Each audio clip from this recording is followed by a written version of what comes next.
আসসালামু আলাইকুম। ইনশাআল্লাহ আশা করি সবাই ভালো আছেন। আলহামদুলিল্লাহ আমিও ভালো আছি। যেখান থেকে আমার ভিডিওটি দেখছেন সবাইকে অসংখ্য ধন্যবাদ ও সবার প্রতি ভালোবাসা রইল। আজকে জানুয়ারির 1 তারিখ। হয়তো অনেকেই ব্যস্ত আছেন, সবাই ব্যস্ততার ভিতরেই আছে। তো প্রতিদিনের মতো আমাদেরও কাজেই ব্যস্ত থাকতে হয়। কাজ থেকে আসলাম, 3 ঘন্টার একটা বিরতি, এর ভিতরে এই ভিডিওটা বানাচ্ছি, আবার 3 ঘন্টা পর কাজে চলে যেতে হবে। তো আজকে যে বিষয়ে কথা বলতে চাই সেটা হলো আপনারা প্রকৃতপক্ষে কবে থেকে ইটালিতে কাজ শুরু হবে। এই জিনিসটা আপনারা অনেকেই জানতে চাচ্ছেন যে কবে থেকে ইটালিতে বন্ধটা শেষ হবে। এখন যেই আপনার নতুন যে বন্ধটা যাচ্ছে সেই বন্ধটা কবে শেষ হবে। এবং দ্বিতীয়ত আপনারা অনেকেই দেখতেছেন, আমি নাম বলবো না, অনেক ইউটিউবাররাই আপনাদের বলতেছে যে নেপোলি, সালের্নো, পালেরমো, সিসিলিয়া এইসব শহরের আর ভিসা হবে না। তারা ডিরেক্টলি এই কথা বলতেছে যে ভিসা হবে না। এই বিষয়ে কথা বলবো, আমার মতামতটা কি বা আমি কি এই বিষয়ে কিছু জানি কি না সেই বিষয়ে আমি কথা বলবো। আর স্ক্যানিং কপির যারা জমা দিচ্ছেন তাদের জন্য একটা দুঃসংবাদ আছে। তো ইনশাল্লাহ সবাই ভিডিওটা পুরোটা দেখার চেষ্টা করবেন।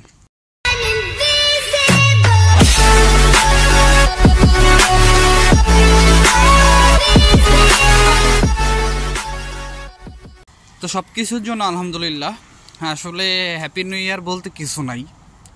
আপনার যদি মনে শান্তি থাকে আর পকেটে টাকা থাকে, আপনার প্রত্যেকটা দিনই হ্যাপি নিউ ইয়ার, প্রত্যেকটা দিনই মনে করেন যে 31 নাই, ঠিক আছে।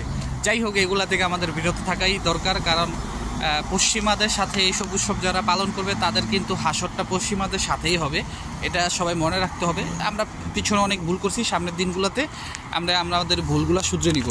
তারপর প্রথমে আমি যে কথাটা বলতে চাই যে ইতালিতে কবে থেকে কাজ শুরু হবে বা ইতালিতে কবে থেকে আপনার বন্ধটা শেষ হবে। দেখেন, আমি আপনাদেরকে একটু ছোট করে বলি। 25-26 ইতালিতে বন্ধ গেছে, মানে লাস্ট প্রথম বন্ধটা শুরু হয়েছে 25-26-27 আপনার নাতালের যে বন্ধটা ছিল সেই নাতালের বন্ধটা শুরু হয়েছে। তারপরে আজকে 31, গতকালকে 31 এবং 1 তারিখ, এই 2 দিন হচ্ছে হ্যাপি নিউ ইয়ারের জন্য, নতুন বছরের জন্য।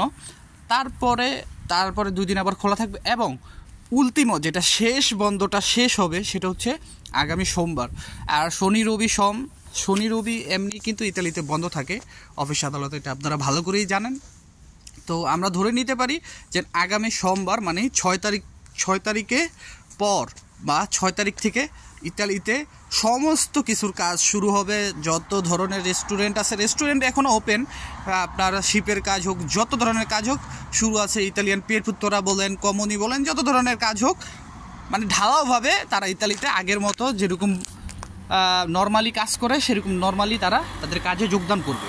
যেমন ঈদের সময় আমাদের বন্ধ থাকে, তারপরে কেমনভাবে যোগদান করে ঠিক তেমনইভাবে যোগদান করবে। তো আমরা এতটুকু বলতে পারি যে আগামী মঙ্গলবার থেকে এই সপ্তাহ পরের সপ্তাহ থেকে ইটালি থেকে ঢালাওভাবে কাজ হবে। আপনারা অনেকেই দেখবেন যারা 24-এর নলস্তা এখনও পান নাই, জমা দিয়েছেন, আপনারা নলস্তা পাবেন, একটু মিলাই নিন। এবং আগামী সপ্তাহ থেকে মঙ্গলবার থেকে আপনারা ঢালাওভাবে মেসেজ পেতে পারেন। অলরেডি যেহেতু একটু খোলা ছিল পেরপুত্তরাগুলো, অলরেডি অনেক ভিসার কিন্তু কাজ হয়েছে, আশা করি বুঝতে পারছেন। তো এই জন্যই কিন্তু অনেকে মেসেজ পাচ্ছেন। এখন আমি একটা কথা বলি আপনাদেরকে, সব কিন্তু পেরপুত্তরা থেকে কিন্তু তারা মেসেজ পাঠাচ্ছে না, এম্বাসিও কিন্তু কিছু ফাইলের কাজ করতেছে, যেগুলো দেখতেছে শিওর সেগুলো দিয়ে দিচ্ছে। এই গেল হচ্ছে আমার প্রথম যে বিষয়টা আমি কথা বলতে চেয়েছিলাম সেই বিষয়টা। দ্বিতীয় বিষয়টা হচ্ছে সিসিলিয়া, পালেরমো, নেপোলি, তারপরে আপনার আরও কালাবেরি, যেই মানে একটু এই অঞ্চলগুলো আছে, এগুলোর থেকে আর নলস্তার ভিসা হবে না বা একবারেই অফ, এরকম কিছু হয়তো বা বলছে। আমি ভিডিওটা দেখি নাই, আমাকে অনেকেই ভয়েস পাঠাইছেন। তো আমি জাস্ট এইটুকুই বলতে চাই, ইটালিটা কারো বাপের না, আমারও না, বা আরও যারা আছে কারোই বাপদাদার সম্পদ না। এখানে আমরা হচ্ছে অতিথি, যেটা সত্যি কথা, আমরা হচ্ছে অতিথি। আপনি পেরপুত্তরায় যান, আপনারা কীরকমভাবে গ্রান্টেড করে আপনি যান, আপনি এখানে একটা কোনো কার্যক্রমে যান, আমরা ভাই ওই যে কথা আছে না, ঘোড়া ডেঙ্গায় ঘাস খায়। আমি কিন্তু প্রত্যেকটা ভিডিওতে আমার বলি, ভাই যেটা জানি না সেটা নিয়ে কথা বলুন না।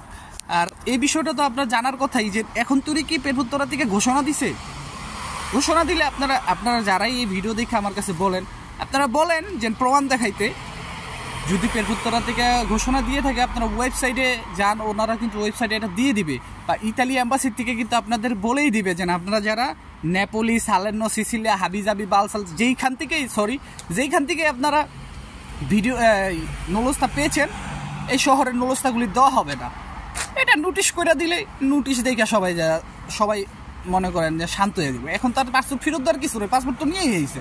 তো এইসব মনে করেন ভিডিওগুলি যারা করে, এইসব নিউজগুলি যারা দেয়, মাঝে মাঝে আমার মনে চায় মনে করেন নিজে মনে করেন থাবড়াই, বুঝছেন? কারণ এই যে মানুষ, এই যে আপনারা শুনছেন, এখন মনের ভিতর এমনিই তো একটা ভয় আছে, আরও ভয় ঢুকে গেল। আমি আপনাদের একটা সিম্পল একটা মতামত দিই। এই বিষয়গুলি, এই যে এই কথাগুলি যারা বলছে, একদমই হলো মিথ্যা কথা। হয়তো আন্তাজে ডিল মাসে দেখতেছে যে নেপোলি অনেক কাগজ বাদ হয়েছে, এই লেগে এরকম কথা বলছে। কারণ পিছনে এরকম অনেক দেখা গেছে, বুঝছেন? যে নেপোলি, সিসিলি এইসবের কাগজ অনেকেই রিজেক্ট হচ্ছে, এই জন্য নিউ বলতেছে। আমিও তো বলতেছি যে অধিকাংশ কাগজই ওই জায়গা থেকে রিজেক্ট হবে, ভিসা হবে না। বাট সব একবারে যে ঢালাও যত নলস তোড়ছে সব বাদ, এরকম কিছু না। এইসব তথ্য যদি আপনাদের কেউ দিয়ে থাকে তাহলে মনে করবেন যে এটা একটা বিভ্রান্তিমূলক, না জানা কিছু তথ্য দিছে। আর সর্বশেষ যে বিষয়টা কথা বলতে চাচ্ছিলাম, স্ক্যানিং কপির বিষয়। আপনারা অনেকেই জানেন ইমেল পেলে বা স্ক্যানিং কপি জমা দিলে মোটামুটি আপনাদের নলস্তা সঠিক ভিসা হওয়ার চান্সও থাকে। কিন্তু আমার কাছে একজন ভয়েস করলো, আমি ভয়েসটা আপনাদের দিতেছি না, যে স্ক্যানিং কপি জমা দিয়েও আপনার তার ভিসাটা রিজেক্ট, মানে রেডি ফর কালেকশন আইসেন, মানে স্ক্যানিং কপি জমা দিছে কিন্তু তার কিন্তু এখন তৈরি পাসপোর্ট চায় নাই।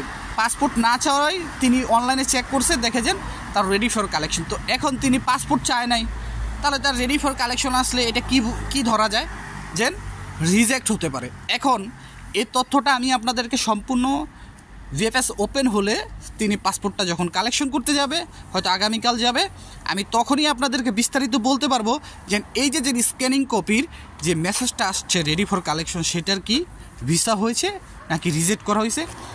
এই তথ্যটা আমি আপনাদের আগামীকাল ইনশাআল্লাহ হয়তো বা বলতে পারবো। এবং আমি আরও দেখতেছি যে অনেক শহরের নলস্তা ফেক থাকার কারণে, বা যে ফাইলগুলি আপনার পাসপোর্ট ফেরত দিয়েছে অনেকেরই রেডি ফর কালেকশন আসতে, তার মানে রিজেক্টও হচ্ছে। তার মানে বোঝা যায় টুকটাক কাজ হচ্ছে। আর অ্যাপয়েন্টমেন্টের কথাটা তারা বলছে, তো ইনশাআল্লাহ আশা করা যায় অ্যাপয়েন্টমেন্টও আগামী মঙ্গলবার থেকে হয়তোবা ঢালাওভাবে তারা দেওয়া শুরু করতে পারে ইনশাআল্লাহ। তো আজকের মতো এখানেই, সবাই ভালো থাকবেন, সুস্থ থাকবেন। আসসালামু আলাইকুম, আল্লাহ হাফেজ।